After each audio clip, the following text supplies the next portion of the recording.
ഈ ഈശോയുടെ ഇടതുവശത്തും വലതുവശത്തും രണ്ട് കള്ളന്മാരുണ്ടായിരുന്നു എന്നുള്ളതാണല്ലോ. രണ്ട് കള്ളന്മാരുടെയും പ്രാർത്ഥനകൾ തമ്മിൽ വ്യത്യാസമുണ്ട്. ഇടതുവശത്തെ കള്ളൻ പറഞ്ഞു, കർത്താവെ, നീ ദൈവപുത്രനാണെങ്കിൽ ഞങ്ങളെ കുരിശിൽ നിന്ന് ഇറക്കണമേ എന്നാണ് പ്രാർത്ഥിച്ചത്.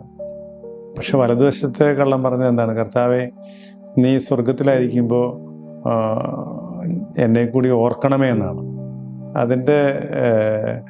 അതിൻ്റെ മറ്റു കാര്യങ്ങളൊക്കെ മാറ്റി വെച്ച് കഴിഞ്ഞാൽ ഒരാൾ പ്രാർത്ഥിച്ചത് ഇറക്കണേ എന്നും മറ്റേ ആൾ പ്രാർത്ഥിച്ചത് ഓർക്കണേ എന്നാണ്. ശരിക്കും എന്താണ് വേണ്ടത്? നമുക്ക് എന്താണ് ആവശ്യം? കുരിശ് ഇറങ്ങണോ? കുരിശിൽ കിടക്കുമ്പോൾ ഓർക്കണോ?